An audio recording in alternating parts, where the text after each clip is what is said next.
आज हम आप लोगों को difference between class number, book number and collection number के बारे में बतलाएंगे। तो आइए हम लोग उनके बीच के अंतर को देखें। तो सबसे पहले क्लास नंबर।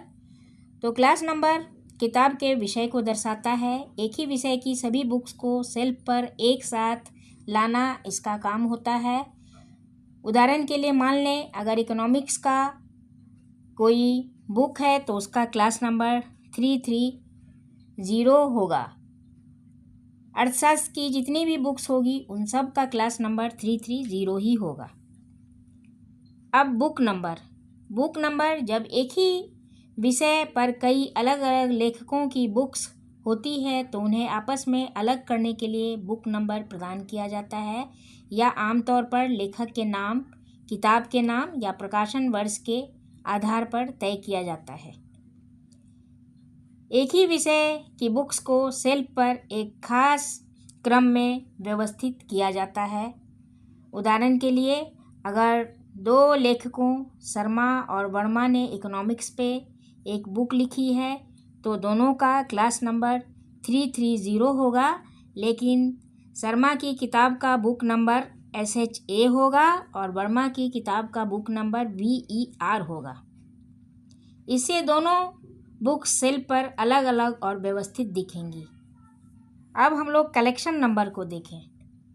तो कलेक्शन नंबर यह बताता है कि बुक पुस्तकालय के किस विशेष हिस्से या संग्रह में रखी गई है। प्रत्येक लाइब्रेरी में कुछ विशेष प्रकार के बुक्स के लिए अलग सेक्शन होते हैं। यह पाठक या लाइब्रेरियन को यह बताता है कि बुक सामान्य शेल्फ पर है या किसी विशेष रूप जैसे reference book, research book, journals में है। उदाहरण के तौर पे हम देखें, यदि कोई बुक रेफरेंस सेक्शन में रखी है तो उसके ऊपर REF या R लिख दिया जाता है। इसी तरह बच्चों की बुक्स के लिए चाइल्ड या C लिखा जाता है। तो यह हो गया क्लास नंबर, बुक नंबर और कलेक्शन नंबर। हम यह कह सकते हैं कि क्लास नंबर बताता है कि उस सेक्शन में किताब का विषय क्या है। बुक नंबर बताता है कि उस विषय में यह विशेष किताब किसकी है, और कलेक्शन नंबर हमें यह बताता है कि किताब किस कमरे या सेक्शन में है। तो यह हो गया क्लास नंबर, बुक नंबर और कलेक्शन नंबर के बीच का अंतर है। तो फ्रेंड्स, आज हमने आप लोगों को बतलाया difference between class number, book number and collection number. तो आज के वीडियो में बस इतना ही। Thank you.